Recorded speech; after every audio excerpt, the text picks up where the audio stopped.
Assalamualaikum warahmatullahi wabarakatuh.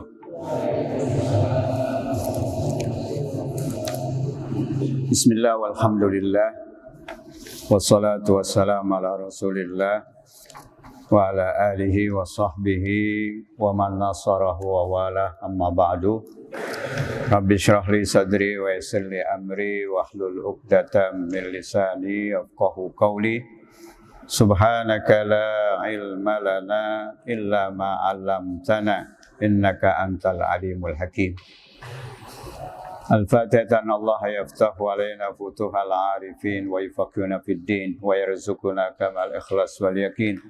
Bismillah arwahil ulama'il amilin wa masyayina fid din wa waliday hadirina fi masjid Nurul Hidayah wa ila jami' man awqafa amwalahum fi bina'ihi wa ila al-mu'allifat al-kitab syai'u lillahi lahumul fatihah. A'udzu billahi minasy syaithanir rajim. Bismillahirrahmanirrahim.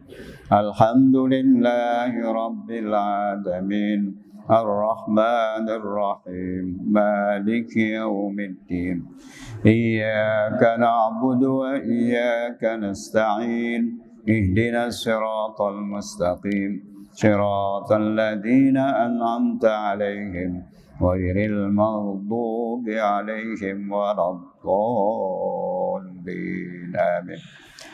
Masyaallah muslimin, jamaah taklim Masjid Nur Hidayah yang dimuliakan Allah, puji syukur mari senantiasa kita panjatkan kehadiratnya. Alhamdulillah pada malam hari ini kita dapat berjumpa kembali untuk melanjutkan kajian kita dalam kitab Riyadhus Shalihin. Mudah-mudahan kita senantiasa diberikan taufik dan hidayah oleh Allah Subhanahu wa taala untuk bisa memahami ayat-ayatnya dan hadis baginda Rasulullah sallallahu alaihi wasallam sebagai bekal kehidupan kita baik dalam beribadah maupun dalam bermuamalah. Mudah-mudahan kehadiran kita mendapat ridha Allah Subhanahu wa taala serta mendapatkan ilmu yang bermanfaat. Salawat dan salam semoga Allah melimpahkan kepada panutan kita, junjungan kita, suri tauladan kita, baginda Rasulullah sallallahu alaihi wasallam. Mudah-mudahan kita dapat mengikuti sunnah-sunnahnya, ajaran-ajarannya dalam berbagai aspek kehidupan. Para jamaah sekalian, pada pertemuan yang lalu dalam kajian kitab Riyadhus Shalihin kita sudah mulai membahas pada bab ke-11 tentang al-mujahadah, yaitu bersungguh-sungguh di dalam beribadah. Kita sudah membahas beberapa ayat Al-Quran dan hadis pertama dalam topik ini, yaitu hadis ke-95. Malam ini kita lanjutkan masih dalam bab yang sama dalam hadis-hadis yang mendukung tentang judul atau topik tersebut, yaitu hadis yang ke-96. Yaqulul musannif rahimahullahu ta'ala wa nafa'ana bi ulumihi as-sani. Maksudnya hadis kedua dalam topik ini. An Anasin radhiyallahu anhu anin nabiyyi sallallahu alaihi wasallam fi ma yarwihi an rabbihi azza wa jalla. Qala idza taqarrabal abdu ilayya shibran taqarrabtu ilayhi zira'an wa idza taqarraba ilayya zira'an taqarrabtu minhu ba'an wa idza atani yamshi ataituhu harwalatan. Rawahu al-Bukhari. Di hadis yang kedua ini atau nomor ke-96, An Anasin radhiyallahu anhu, dari Sayyidina Anas, salah seorang sahabat Rasulullah sallallahu alaihi wasallam radhiyallahu anhu, semoga Allah meridhai beliau. Anin Nabi sallallahu alaihi wasallam, beliau terima hadis ini dari Nabi sallallahu alaihi wasallam bima yarwihi an rabbihi azza wa jalla. Jadi apa yang beliau sampaikan dari Rabb, dari Tuhannya yang maha mulia dan maha agung. Ini menandakan bahwa hadis ini masuk kategori hadis qudsi. Karena ada kata-kata fima yarwihi an rabbihi azza wa jalla. Jadi apa yang disampaikan baginda Rasul adalah beliau terima dari Allah Subhanahu wa taala.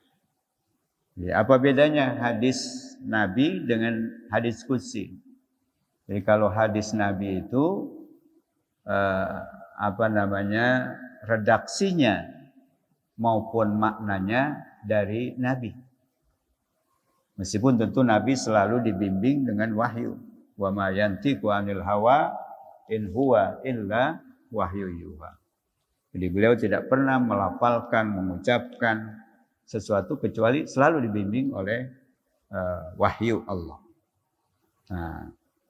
Nah, kalau hadis qudsi ini jadi maknanya itu dari Allah, redaksinya dari Rasulullah.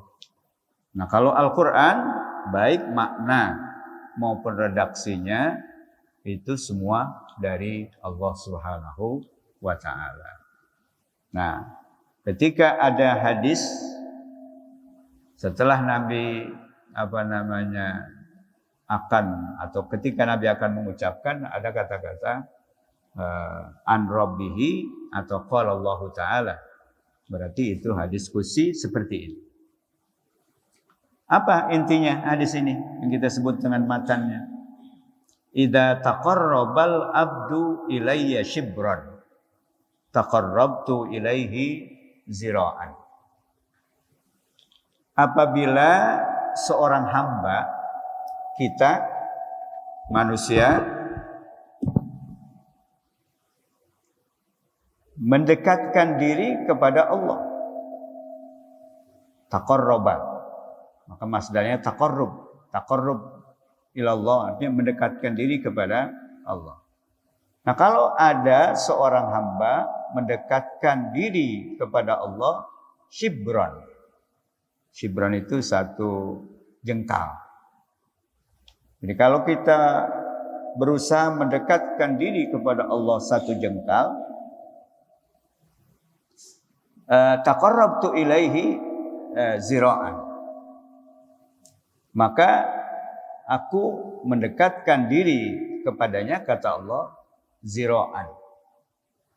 Jadi zira' itu satu hasta. Nah, satu hasta segini. Wa idza taqarraba ilayya zira'an taqarrabtu minhu ba'an. Apabila dia mendekatkan diri kepadaku satu hasta, maka aku mendekatkan diri kepadanya satu ba'an, satu depak nih. Jadi tadi ini shibron, satu jengkal, zira'an satu hasta. Kalau ba'an itu satu depak. Wa idza atani yamshi ataituhu harwalatan. Jadi kalau dia datang kepadaku dengan berjalan kaki, maka aku datang kepadanya dengan berlari, harwalatan. Nah, rawahu al-Bukhari.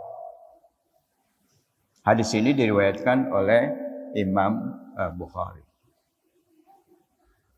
Nah, maksud dari hadis ini adalah ketika seorang hamba, kita sebagai manusia, mendekatkan diri kepada Allah, maka Allah sangat senang.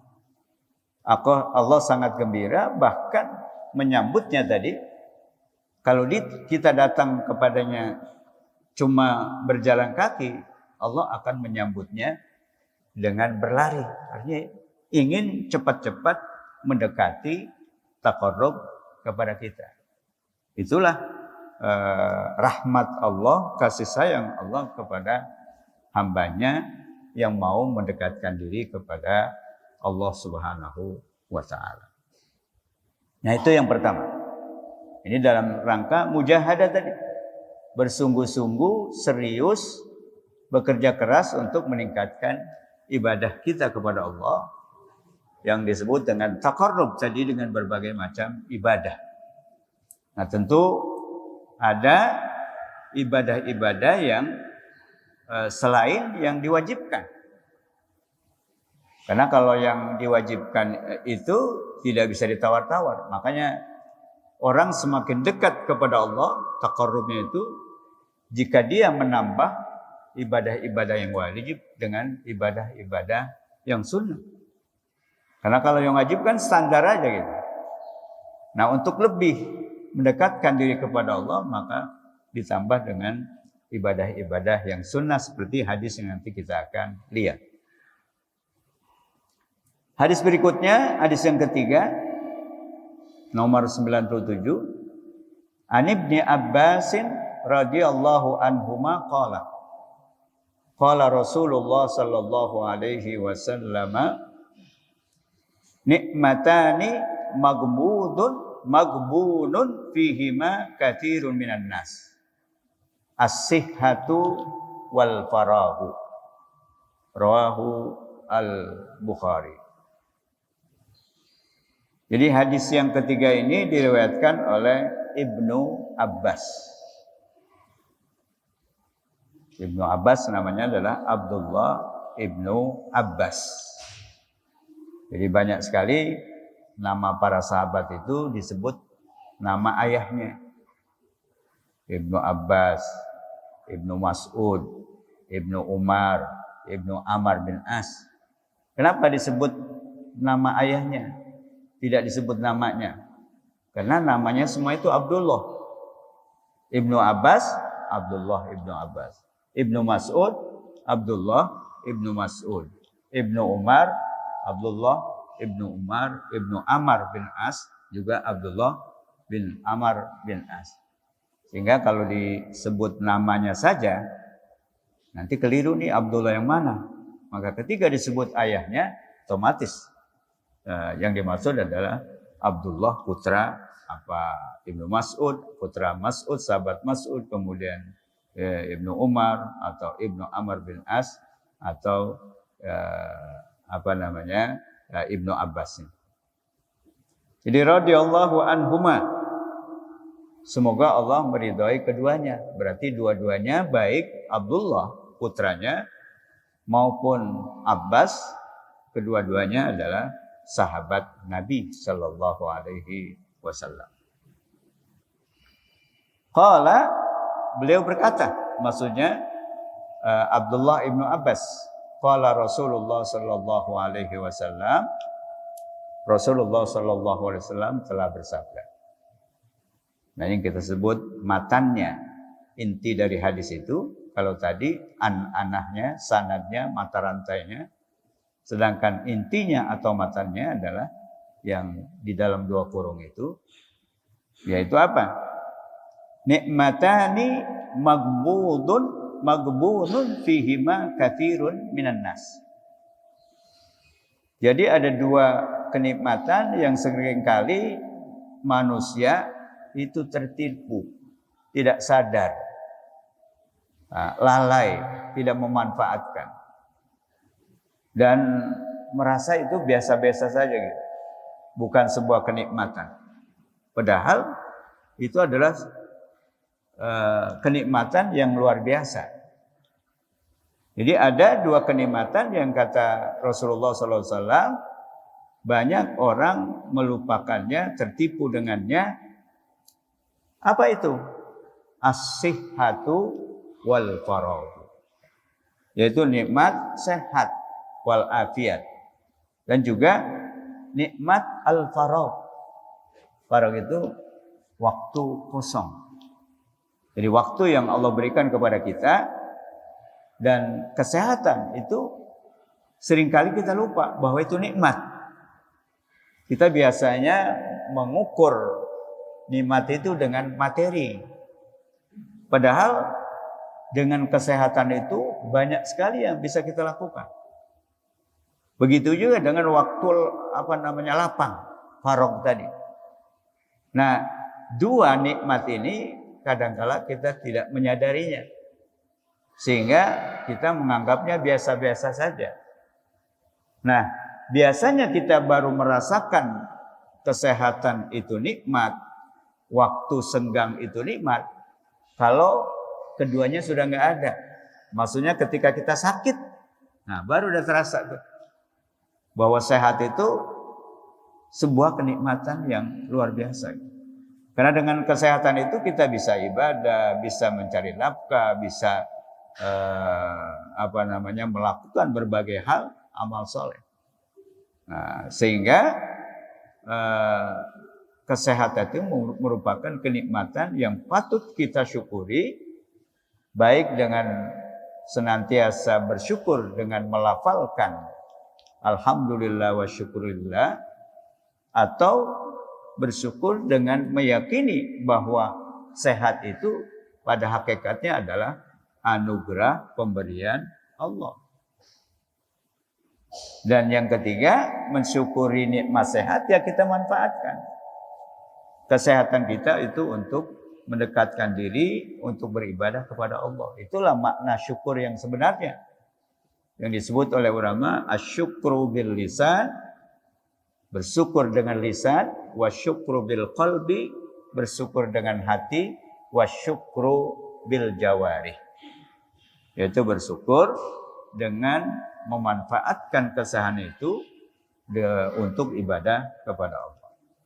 Yang kedua, wal faragh, yaitu waktu senggang, waktu kosong.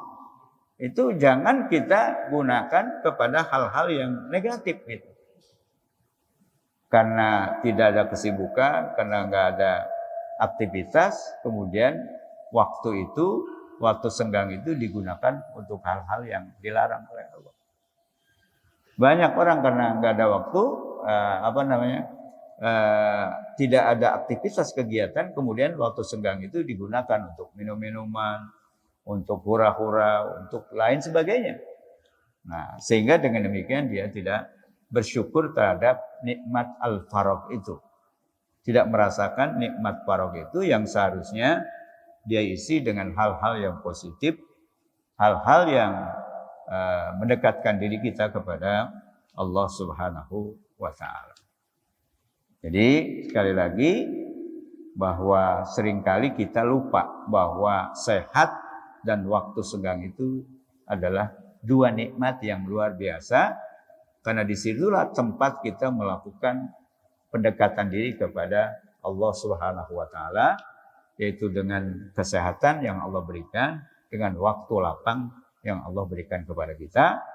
Maka harus kita syukuri dengan memanfaatkan keduanya untuk beribadah kepada Allah dalam arti yang luas. Karena seluruh rangkaian kegiatan kita bisa bernilai ibadah kalau kita niatkan karena Allah. Karena memang Allah menciptakan kita itu tidak lain untuk ibadah. Wa ma khalaqtul jinna wal insa illa liya'budun. Aku tidak ciptakan jin dan manusia kecuali untuk beribadah kepadaku, menyembah kepadaku. Oleh karena itu maka seluruh rangkaian hidup kita bisa bernilai ibadah kalau kita niatkan karena Allah sesuai dengan aturan-aturannya. Karena seluruh kehidupan kita ini enggak luput dari aturan atau syariat yang Allah telah tetapkan. Sehingga kalau kita itu lakukan berdasarkan aturan itu, maka dia akan bernilai ibadah dalam arti yang luas. Itu hadis yang ke-97. Nah, hadis berikutnya yaitu hadis ke-98, hadis keempat pada bab ini. An Aisyata radhiyallahu anha anna Nabiyya sallallahu alaihi wasallam kana yaqumu minal laili hatta tatafattara qadamahu. Faqultu lahu lima tasna'u hadza ya Rasulullah? Faqad ghafarallahu laka ma taqaddama min zambika wa ma ta'akhkhar. Qala afala uhibbu an akuna abdan syakura. Muttafaqun alaih. Hadis yang keempat dalam bab ini diriwayatkan dari Rasulullah oleh Sayyidah Aisyah radhiyallahu anha, salah seorang istri baginda Rasul, putra Abu Bakar Siddiq radhiyallahu anhu. Kata beliau, anna Nabi sallallahu alaihi wasallam, bahwa Nabi sallallahu alaihi wasallam kana yaqumu minal laili hatta tatafattara qadamahu. Ya, karena beliau salah seorang dari istri Rasulullah, maka tahu persis apa yang dilakukan Rasulullah dalam kehidupannya, terutama di dalam rumahnya, di dalam rumah tangganya. Nah, Sayyidah Aisyah menjelaskan. Jadi kata beliau bahwa Nabi Shallallahu Alaihi Wasallam itu kalau qiyamul lail, bangun malam, sholat malam itu hatta tatafattara qadamahu, sampai kakinya bengkak. Kenapa bengkak? Karena saking lamanya berdiri membaca Al-Quran. Biasanya kita kalau kelamaan diri kan, ini darah turun ke bawah gitu, sehingga jadi bengkak gitu. Nah, itu apa yang dilakukan Rasul dalam kehidupannya yang orang lain nggak tahu kecuali istrinya gitu, karena dilakukan di rumah. Jadi kata Sayyidah Aisyah bahwa Rasulullah Sallallahu Alaihi Wasallam itu kalau bangun malam, maksudnya sholat malam qiyamul lail, hatta tatafattara qadamahu, sampai bengkak kakinya karena saking lama membaca ayat-ayat Al-Quran. Nah, tentu ini qiyamul lail ya. Kalau sholat berjamaah nggak boleh begitu, karena jamaahnya macam-macam kan. Kepentingannya, kemampuannya, kekuatannya. Nah, kalau kita mau baca ayat yang panjang-panjang, surat yang panjang ya, dalam sholat sunnah terutama qiyamul lail seperti yang dilakukan oleh Rasulullah. Kemudian faqultu lahu, kemudian Sayyidah Aisyah radhiyallahu anha menyaksikan apa yang dilakukan oleh baginda Rasulullah SAW seperti itu. Beliau bertanya kepada Rasulullah, lima tasna'u hadza ya Rasulullah? Kenapa engkau lakukan hal ini ya Rasulullah? Maksudnya begitu-gitu amat ya Rasulullah, apa yang kamu lakukan itu kenapa gitu kan? Nah, lima tasna'u hadza ya Rasulullah, kenapa engkau lakukan hal ini ya Rasulullah, yaitu sholatul lail, sholat malam, qiyamul lail, sholat tahajud, sampai bengkak kakinya, kata Sayyidah Aisyah. Kemudian beliau, Sayyidah Aisyah menambahkan, wa qad ghafarallahu laka ma taqaddama min zambika wa ma ta'akhkhar. Padahal Allah itu udah menjamin kamu. Bukan hanya menjamin dari perbuatan, terhindar dari perbuatan dosa, apa yang disebut dengan maksum. Maksum itu terlindungi dari perbuatan dosa. Jadi para nabi dan rasul itu, mulai dari Adam sampai Nabi kita Muhammad SAW, itu maksum, terlindungi dari perbuatan dosa. Nah, terus kenapa kok pakai seperti itu, kata Sayyidah Aisyah? Padahal Allah sudah mengampuni kamu yang lalu maupun yang akan datang, masih dijamin untuk tidak melakukan dosa. Tapi kenapa masih bersusah-susah seperti itu? Nah, apa jawab Rasulullah? Ini jawaban yang luar biasa gitu. Singkat tapi padat, mengomentari, menjawab pertanyaan Sayyidah Aisyah radhiyallahu anha. Kata beliau, afala uhibbu an akuna abdan syakura.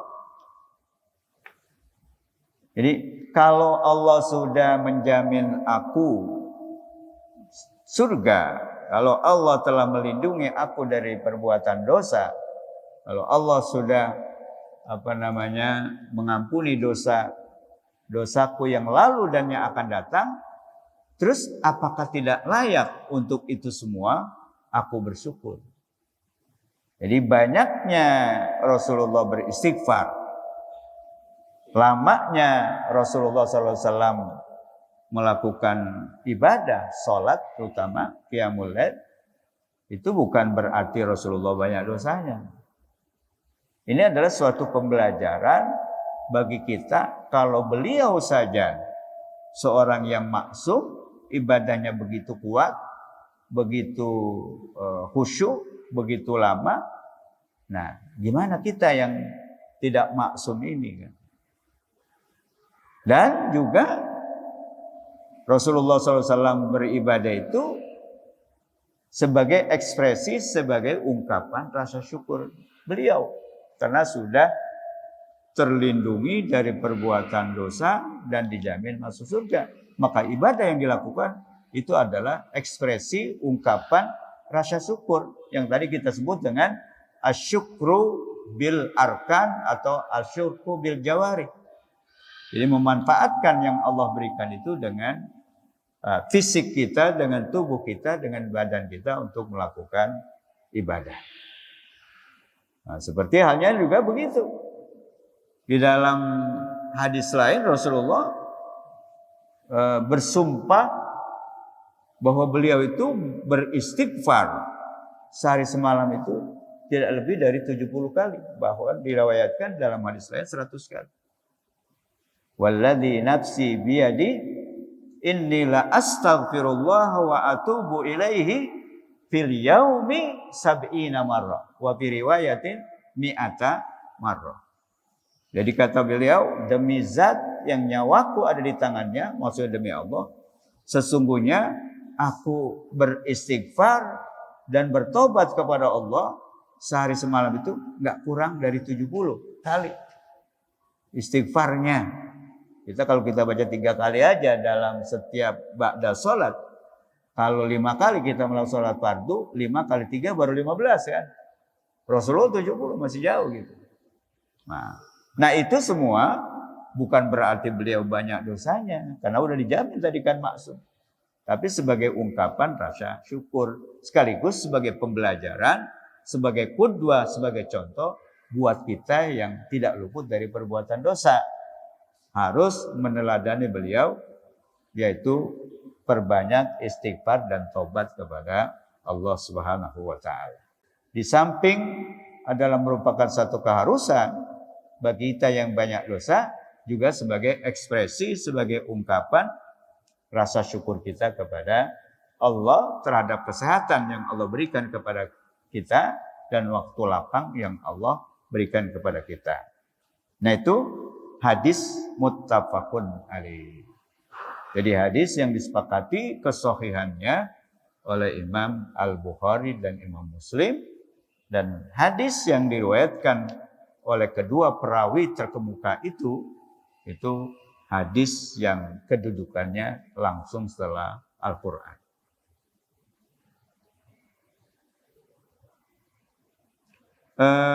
Lafzul Bukhari wa nahu fi sahihain fi riwayatil Mughirah bin Syu'bah. Jadi ada riwayat lain selain dari Aisyah tadi, seperti yang kita baca tadi, ada juga hadis seperti itu, intinya yaitu yang diriwayatkan oleh Al-Mughirah bin Syu'bah. Jadi jangan ragu kalau ada hadis yang sama tapi yang menerimanya dari Nabi itu orang yang berbeda. Kenapa? Ya karena yang menyaksikan itu, yang melihat itu, yang mendengar itu dari Rasulullah bukan satu orang, tetapi banyak orang yang mendengar atau melihat atau menyaksikan apa yang dilakukan Rasulullah, sehingga ada berbagai macam riwayat. Nah, antara satu riwayat yang satu dengan yang lain bisa saja redaksinya berbeda, meskipun maknanya sama. Nah, selanjutnya hadis yang kelima dalam topik ini Juga dari Sayyidah Aisyah, an Aisyata radhiyallahu annaha qalat. Kana Rasulullah sallallahu alaihi wasallam idza dakhala al-ashra ahyal laila wa ayqaza ahlahu wa jadda wa shadda mi'zara muttafaqun alaih.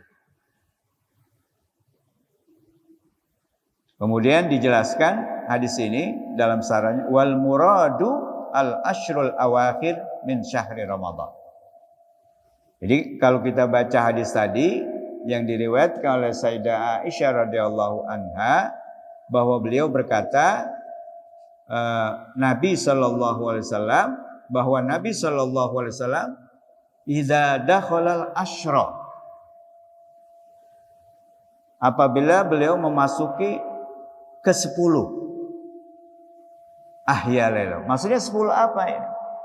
Nah, itu yang perlu tafsir, perlu penjelasan, perlu syarah. Maka disyarahkan yang dimaksud al-asyra itu wal muradu al-asyrul awakhir min syahri Ramadan. Jadi yang dimaksud apabila beliau memasuki ke-10, maksudnya malam ke-10 dari bulan Ramadan. Yang kita sebut dengan asyrul awakhir. Jadi 10 terakhir itu. Yang biasanya kita kebalik.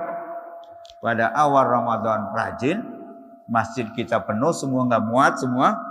Tapi giliran di akhir malah jadi kosong gitu.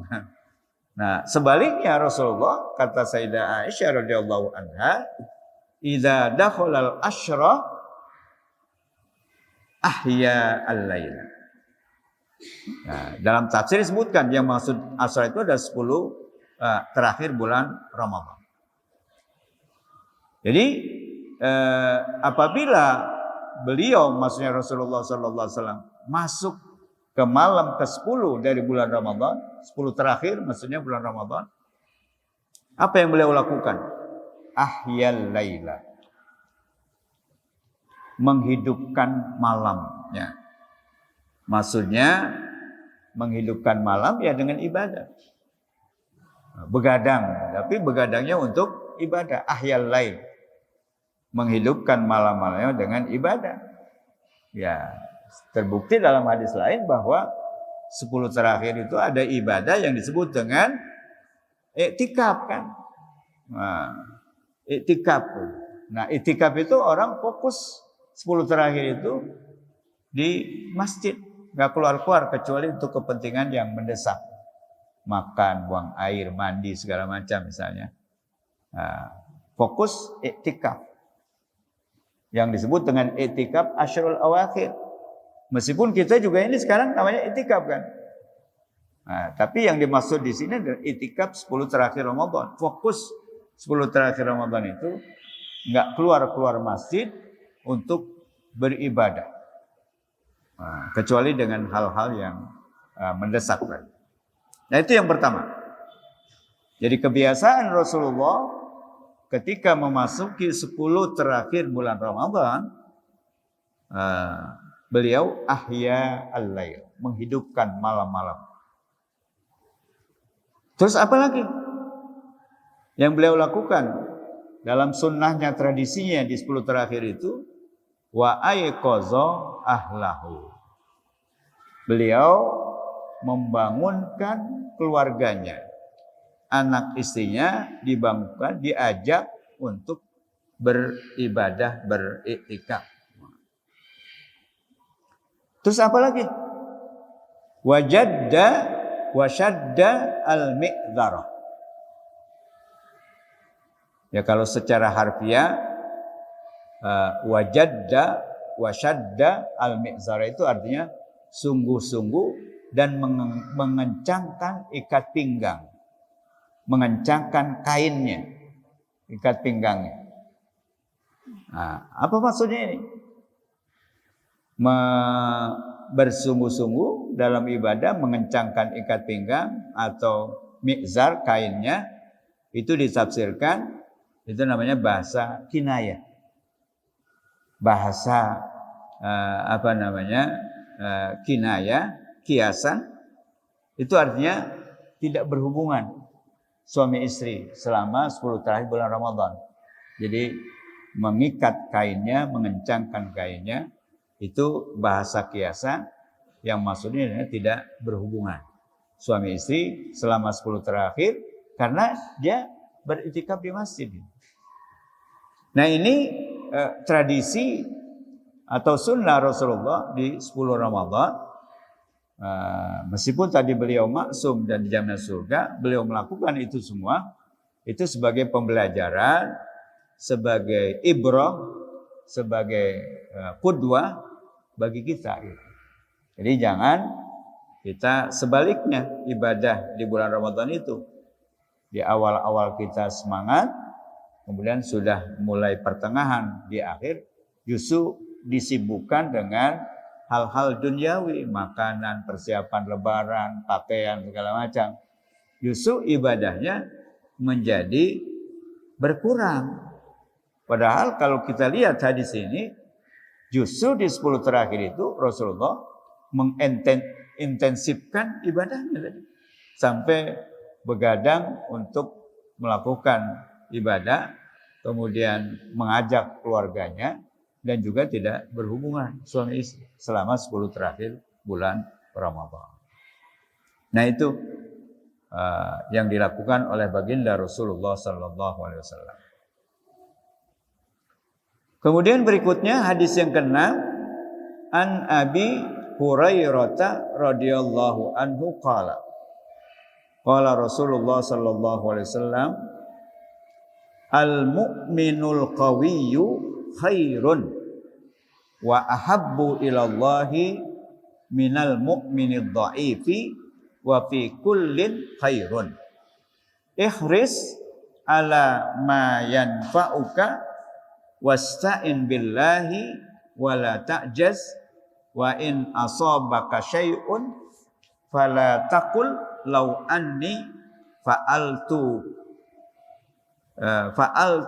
kana kaza wa kaza walakin qul qaddarallah wa ma syaa fa'ala fa inna law taftahu amalas syaitan. Rawahu Muslim. Hadis yang ke-6 ini diriwayatkan oleh sahabat Abu Hurairah yang nama aslinya adalah Abdurrahman bin Sakhar radhiyallahu anhu, semoga Allah meridai beliau. Beliau berkata, qala Rasulullah sallallahu alaihi wasallam, Rasulullah sallallahu alaihi wasallam telah bersabda. Apa kata beliau dalam sabdanya? Al mu'minul qawiyyu khairun wa habbu ilallahi minal mu'minid dhaif. Jadi seorang mukmin yang kuat apanya maksudnya? Ya kuat fisiknya, kuat ilmunya, kuat hartanya, kuat ibadahnya, itu khairun wa ahabbu ilallah. Itu lebih baik dan lebih dicintai oleh Allah minal mu'minid dhaif, ketimbang atau daripada orang mukmin yang lemah. Wa fi kullin khairun, dua-duanya baik, tapi kalau dibandingkan antara seorang mukmin yang kuat dari berbagai macam sisi tadi dengan orang mukmin yang sama tapi lemah, maka yang lebih dianggap baik dan lebih dicintai oleh Allah, kata beliau, ya mukmin yang qawi tadi. Meskipun dua-duanya baik, tapi ketika yang satu lebih kuat kesehatannya, lebih kuat ilmunya, lebih kuat ibadahnya, lebih kuat hartanya, menggunakannya untuk ibadah, maka itu jauh lebih baik ketimbang orang mukmin yang lemah, dhaif. Tapi dua-duanya baik. Oleh karena itu, ihris ala ma yanfa'uka. Jadi bersungguh-sungguhlah, hati-hati kamu dalam melakukan sesuatu yang bermanfaat. Jadi ihris ala ma yanfa'uka. Jadi berhati-hatilah, konsentrasilah kamu dalam hal melakukan hal yang berguna. Ya, jangan kita gunakan tenaga kita, harta kita, ilmu kita kepada hal-hal yang tidak bermanfaat. Tapi semua yang menjadi ciri kekuatan kita itu, kita harus arahkan penggunaannya kepada hal-hal yang bermanfaat. Ikhris ala ma yanfa'uka. Wasta'in billah wala ta'jaz. Dan mintalah pertolongan kepada Allah, jangan kepada yang lain. Karena kita sudah berikrar, kita sudah menyatakan tidak kurang dari 17 kali di hadapan Allah, yaitu apa? Iyyaka na'budu wa iyyaka nasta'in. Hanya kepadamulah kami beribadah dan hanya kepadamulah kami minta pertolongan. Jadi jangan meminta pertolongan pada dukun, pada pohonan, pada binatang. Tapi mintalah pertolongan itu kepada Allah. Wasta'in billah. Minta pertolonganlah kepada Allah. Wala ta'jaz. Jangan lemah jadi orang. Harus berusaha menjadi orang yang kuat dalam berbagai hal. Jadi jangan lemah, jangan loyo, jangan santai menggunakan waktu ini dengan hal-hal yang tidak bermanfaat. Nah, kalau kita sudah berusaha dengan sekuat tenaga untuk melakukan sesuatu yang diperintahkan oleh Allah, kemudian dalam kehidupan kita terjadi sesuatu, wa in asabaka syai'un fala taqul law anni fa'altu kana kaza wa kaza. Jadi jangan sampai kita mengucapkan ketika terjadi sesuatu pada diri kita, misalnya ada kecelakaan, kita pergi dari rumah mau ke tempat pekerjaan kita, menempuh jalan tertentu misalnya, tiba-tiba terjadi kecelakaan misalnya. Nah, kemudian kita mengatakan, tadi kalau nggak jalan sini mungkin nggak tabrakan ya. Kalau nggak pergi ke sana mungkin nggak terjadi kecelakaan. Nah, itu nggak boleh begitu, karena sudah terjadi. Nah, kata-kata seandainya itu yang dalam bahasa itu lau. Jadi kalau apa yang sudah terjadi kemudian kita katakan, seandainya saya melakukan hal ini mungkin tidak jadi seperti ini. Kalau saya tidak melakukan seperti ini, tidak jadi seperti ini. Nah, itu nggak boleh kalau hal-hal yang sudah terjadi. Kenapa? Karena itulah yang dimaksud dengan qada dan qadar Allah, ketetapan Allah yang nggak ada yang tahu kecuali Allah. Kejadian-kejadian itu, kecelakaan, meninggal dunia, sakit, segala macam, yang kita tidak prediksi dan kita senangkan, jangan ketika itu terjadi kita bilang, mungkin kalau saya tidak melakukan ini tidak terjadi hal ini. Dengan kata-kata lau itu. Nah, jadi lau anni fa'altu kaza kana kaza, atau fa'altu kana kaza wa kaza. Seandainya saya melakukan begini mungkin tidak seperti ini. Nah, walakin kul. Tapi kalau ada hal-hal semacam itu, yang harus kita katakan apa? Qaddarallah. Nah, jadi walakin kul qaddarallah. Ini sudah ketetapan Allah gitu. Jadi jangan kita flashback ke belakang lagi. Ini mungkin kalau nggak begini nggak terjadi ini. Nah, itu nggak boleh. Nah, jadi yang patut kita katakan qaddarallah. Allah sudah mentakdirkan. Qaddarallah. Wa ma syaa fa'al. Jadi apa yang Allah kehendaki ya terjadi. Wa ma lam yaksa wa ma lam yasa lam yahdus. Kalau Allah enggak menghendaki ya tidak terjadi. Jadi itu yang kita sebut dengan qadar, ketetapan Allah Subhanahu wa taala, yang tidak boleh kita katakan seandainya begini mungkin jadi begono gitu. Nah, karena itu artinya kita tidak percaya dengan ketetapan Allah. Dan ketetapan Allah tidak ada yang mengetahui kecuali Allah. Kita tahu kalau sudah terjadi. Itu yang disebut dengan takdir. Maka yang patut kita ucapkan qaddarallah. Sudah menjadi ketetapan Allah. Wa ma syaa fa'al. Apa yang dikehendaki maka terjadilah. Fa inna law. Nah, ini reasoningnya, alasannya kenapa kita tidak boleh mengatakan seandainya atau lau. Karena lau itu atau seandainya itu taftahu amala syaitan. Di situ akan membuka, setan akan berperan.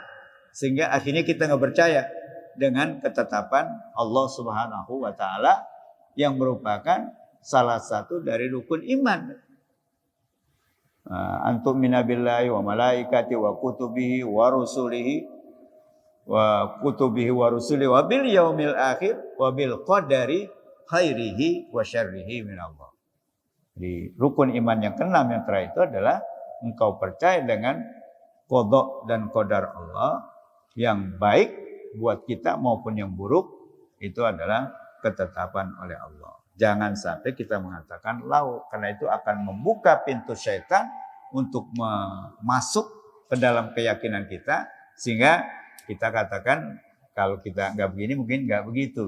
Nah, itu yang menyebabkan orang akhirnya keluar dari keimanannya kepada qada dan qadar Allah Subhanahu wa Ta'ala. Demikian para jamaah sekalian, kajian kita pada malam hari ini tentang mujahadah, bersungguh-sungguh dalam beribadah dan juga mengekspresikan nikmat yang Allah berikan yang sering kita lupakan, yaitu kesehatan dan waktu lapang yang harus kita manfaatkan untuk taqarrub kepada Allah dengan meningkatkan amal ibadah, bukan hanya yang wajib-wajib, tapi juga kita tambah yang sunnah-sunnah. Karena semakin banyak kita melakukan hal yang sunnah, maka kita akan semakin dekat kepada Allah Subhanahu wa Ta'ala. Mudah-mudahan kita bisa mengamalkannya. Amin ya rabbal alamin. Wa'fu 'anil karim. Rabbana anfa'na bima 'allamtana. Rabbi 'allimna alladhi yanfa'una. Rabbi faqihna wa faqih ahlana wa qarabatin lana fi dinina. Allahumma inna nas'aluka ilman nafi'ah wa amalan salihah wa rizqan wasi'an halalan thayyibah. Rabbana atina fid dunya hasanah wa fil akhirati hasanah wa qina adzabannar. Walhamdulillahi rabbil alamin. Wassalamualaikum warahmatullahi wabarakatuh.